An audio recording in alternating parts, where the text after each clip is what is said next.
하나님 말씀 출애굽기 2장 11절에서 15절까지입니다.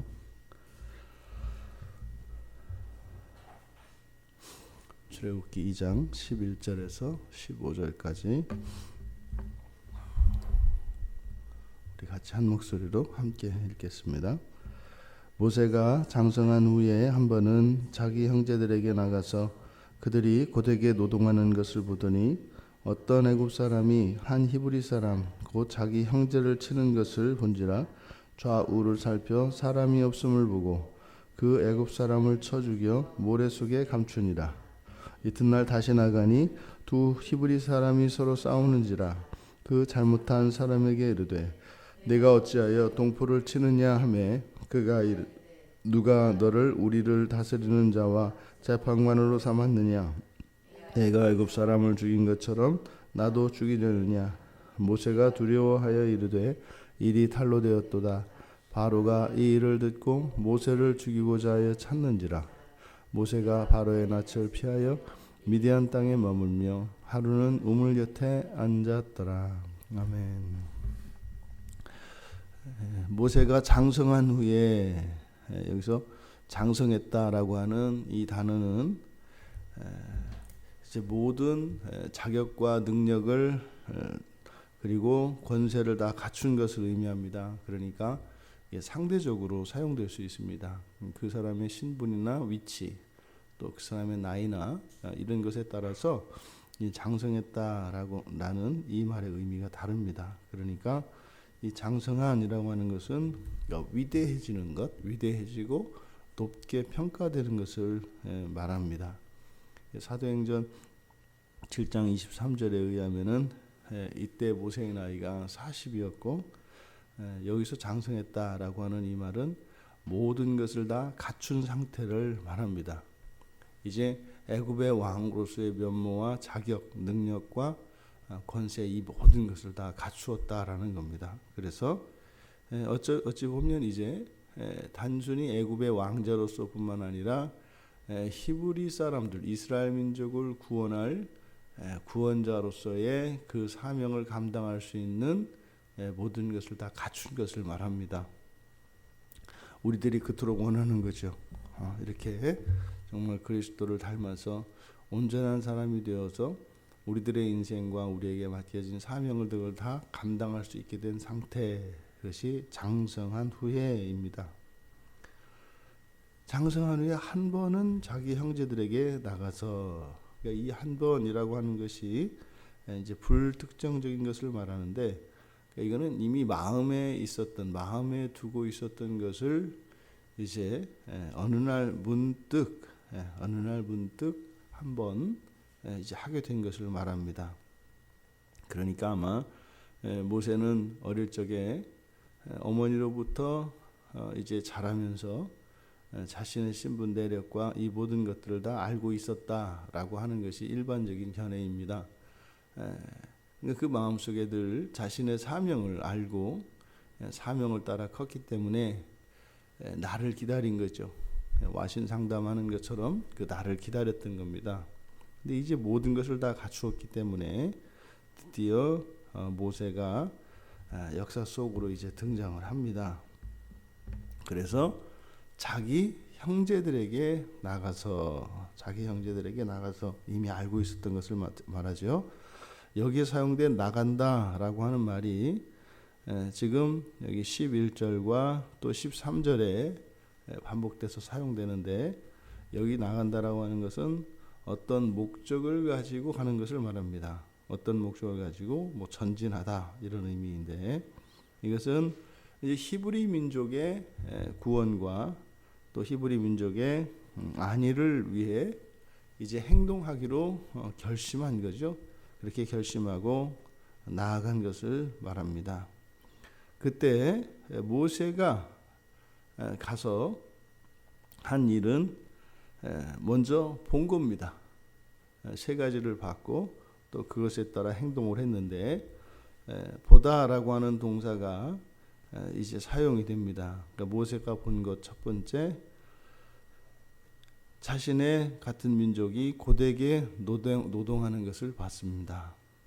그리고 어떤 애굽 사람이 자기 동포를 치는 것을 봤습니다.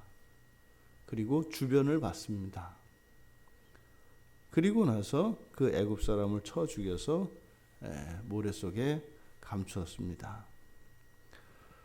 그리고 이제 그러니까 아마 이 모세에게는 어떤 성취감이 있었던 것 같고 자신의 필요와 사명에 대해서 더욱 확신을 했던 것 같습니다. 그래서 그 이튿날 다시 또 갑니다. 그런데 이튿날 다시 또 나가는데 이번에는 이제 히브리 사람끼리 싸우는 장면을 봤습니다. 근데 여기서는 봤다고 하지 않고 그냥 싸움이 있었다 이렇게 이야기를 합니다. 그래서 이 둘을 이제 화해시키려고 잘못한 사람에게 왜 치는가라고 묻습니다. 이에 대해서 그 사람이 이제 화를 내며 모세가 어제 애굽 사람을 죽인 사실을 밝힙니다. 그러니까 여기서 내가 애굽 사람을 죽인 것처럼 나도 죽이려느냐? 누가 너를 다스리는 자와 재판관 삼았느냐라고 하는 이 말 속에 생략된 것은 아마 자신이 이 모세의 어저께 애굽 사람을 죽인 그것에 대해서 고발한 것이 여기에는 생략되어 있는 것 같습니다. 근데 모세가 그 말을 듣고 반응하는 그의 행동을 보면 단순히 이 말만 가지고는 이렇게 행동할 리가 없습니다. 이 말을 듣고 모세가 두려워하여 일이 탄로되었다 이렇게 얘기를 합니다. 그리고 바로 이제 애굽 왕 바로가 이 일을 듣고 모세를 죽이고자 해서 찾았다. 그러니까 순서를 바로 잡아보면 어저께 그런 일이 있었고 히브리 사람들 내에 소문은 분명히 퍼졌고요. 이 사실이 누군가에 의해서 바로의 귀에 들어간 겁니다. 그 사실을 지금 모세에게 이야기한 거죠. 그래서 이제 모세가 그 이야기를 듣고 즉시 미디안 땅으로 도망간 이야기입니다. 그리고 우물 곁에 앉았더라. 하루는 우물 곁에 앉았더라. 이제 모든 자격을 갖추고 또 그동안 억눌러 왔던 자신의 민족을 해방시켜야 되겠다고 하는 민족 구원이라고 하는 이 거룩한 사명을 감당하기 위하여 드디어 결심하고 길을 나서서 그들을 도와주려고 했던 모세. 결국에는 그 자신조차 지킬 수 없어, 자신의 목숨조차 지킬 수 없어 도망자 신세가 되어서 지금 우물 곁에 앉아 있다라고 하는 것은 탈진한 상태를 말합니다. 그러니까 자신의 일신의 생명조차, 이 목마름조차 해결할 수 없는 무기력한 상태가 되어진 모세의 모습을 그리고 있습니다. 이 본문을 통해서 모세는 분명히 그가 동포를 얼마나 사랑하고 또 그의 성격이 얼마나 신중하고 또 사명감이 투철한가 하는 것을 우리가 분명히 알 수 있습니다. 기다리고 기다렸던 날이었습니다. 자신의 사명으로 알고 모든 것이 이제 모든 조건이 갖추어질 때까지 기다렸던 모세입니다. 그런데 동포로부터 오히려 배척당하고 배신을 당합니다. 그러니까 이것이 자기가 자격을 갖추고 이렇게 정말 애굽의 권세를 손에 쥘 수 있을 때까지 참아 기다렸던 모세, 그리고 이 모든 것이 다 이제 갖추어졌다라고 생각했던 모세, 그에게 빠진 것이 딱 하나 있습니다. 하나님을 의지하는 것입니다. 그는 하나님을 봤어야 합니다. 하나님의 뜻을 구하지 않았고 하나님의 섭리가 무엇인가를 알지 못했습니다. 다만 자신의 힘을 믿었고 또한 자신의 권세를 믿었고 그리고 자신의 사명감을 믿었습니다. 인간적으로는 모세의 판단이 옳습니다. 하지만 실제의 삶 속에서는 그것이 아무리 뛰어나고 세상의 모든 권력과 권세를 다 가지고 있는다 할지라도 그것이 하나님의 선하신 뜻이 아니라면, 하나님의 섭리가 아니라면 그것은 이루어질 수 없다고 하는 사실을 모세는 알지 못했습니다. 오히려 이 모든 조건을 다 갖추고 때가 되어 나아가서 애굽 사람을 죽였습니다만 이제는 오히려 자신이 죽게 되었습니다. 하나님의 구원의 방식은 이렇게 힘과 권능으로 싸워서 상대방을 이기는 방식의 승리가 아닙니다. 이것이 우리의 딜레마이고 극복해야 할 한계입니다.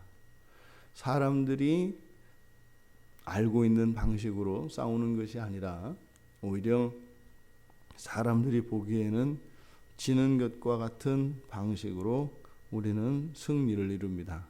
우리가 추구하는 것은 우리의 승리가 아니라 하나님의 승리이기 때문입니다. 철저한 이 배신을 당한 모세, 그가 우물 곁에 앉아 어떤 생각을 했겠습니까? 여러분, 민족을 위해서 살겠다고 40년 세월을 참아 기다렸던 모세입니다. 그래서 이제 마침 때가 되어서 이제 민족을 위하여 이 한 목숨 바치겠노라고 그렇게 나왔던 모세입니다. 그런데 누가 너더러 우리를 구원하라 하더냐. 오히려 배신당하여 이제 도망자 신세가 되어버린 모세. 그게 이제 많은 생각이 일어나지 않겠습니까? 여러분, 우리들이 자격과 능력을 갖추는 것, 그리고 우리가 그리스도인으로서 가진 이런 공적인 신분을 깨닫고 사명을 다하는 것 중요합니다. 자격을 갖추고 우리의 사명을 알아 하나님의 영광을 위하여 살아가는 것 중요합니다. 그런데 그 모든 것보다 항상 더 중요한 것은 하나님의 섭리라는 것입니다. 하나님의 섭리를 깨닫지 못한다면 우리의 동기가 아무리 선하고 또한 우리에게 어떠한 권능과 어떠한 능력이 있다 할지라도 그것은 하나님의 선을 이룰 수가 없습니다. 언제나 하나님의 섭리를 아는 것이 가장 우선입니다. 우리가 기다려야 하는 것, 모세처럼 때를 기다린 것 잘했습니다. 하지만 그 때라고 하는 것은 우리의 능력이 갖추어지고 우리의 환경과 조건이 성숙한 때를 말하는 게 아닙니다. 하나님이 명하시는 때입니다. 하나님이 명하신다면 그런 자격과 능력이 없어도 하나님께서 일을 행하신다면 우리의 연약함이 오히려 더 크게 하나님께 영광이 되어질 것입니다. 우리 편에서는 준비하고 애쓰고 기다릴 일입니다. 하지만 마지막 그 사명을 따라 살아가는 그 일에는 하나님의 섭리를 깨달을 수 있어야 합니다. 기다릴 수 있어야 합니다. 하지만 그 기다림은 다른 것이 아니라 하나님의 섭리였던 것을 기억하시기 바랍니다. 이 모세가 애굽의 궁전에 들어가기 위하여 사람들이 머리 꾀로 그 일을 이룰 수가 있었겠습니까? 아닙니다. 마치 모세를 왕궁에 집어넣기 위해서 바로의 딸이 목욕하는 장소와 시간을 맞춰서 그 앞에 띄워놓고 요게벳이 그 누이인 요게벳이 기다리고 이렇게 했겠습니까? 그렇지 않습니다. 그래서 분명히 우리들에게는 우연적인 사건으로 다가옵니다. 하나님의 섭리를 깨닫는다면 이길 자가 없죠. 언제나 우리에게 주어진 인생 안에 인생을 살아가고 사명을 감당하는 일에 하나님의 섭리를 발견할 수 있고 또 그 하나님의 섭리에 따라 즉각적으로 순종하여 하나님의 승리가 나의 승리가 되는, 또한 나의 승리는 하나님께 영광이 되어지는 복되고 거룩한 인생으로 배신과 절망을 맛보지 않는 승리하는 인생의 주인공 다 되시기를 주님의 이름으로 축원합니다. 살아계신 하나님, 이제 자기 동포를 위하여 살고자 했던 모세가 맛보아야 했던 이 처절한 배신감과 절망, 하나님, 저희들의 능력과 힘으로가 아니라 하나님의 능력으로, 또한 하나님의 섭리 안에서만 이 세상의 일들이 이루어지는 것을 믿습니다. 하나님, 언제 어디에서나 늘 하나님의 섭리를 발견하고 깨달을 수 있도록 도와주시고, 또한 그 깨달음을 따라 즉각적으로 순종하며 살아갈 수 있는, 그래서 하나님의 기쁨을 위하여 살아가는 저희들 모두 되게 하옵소서. 예수님의 이름으로 기도하옵나이다.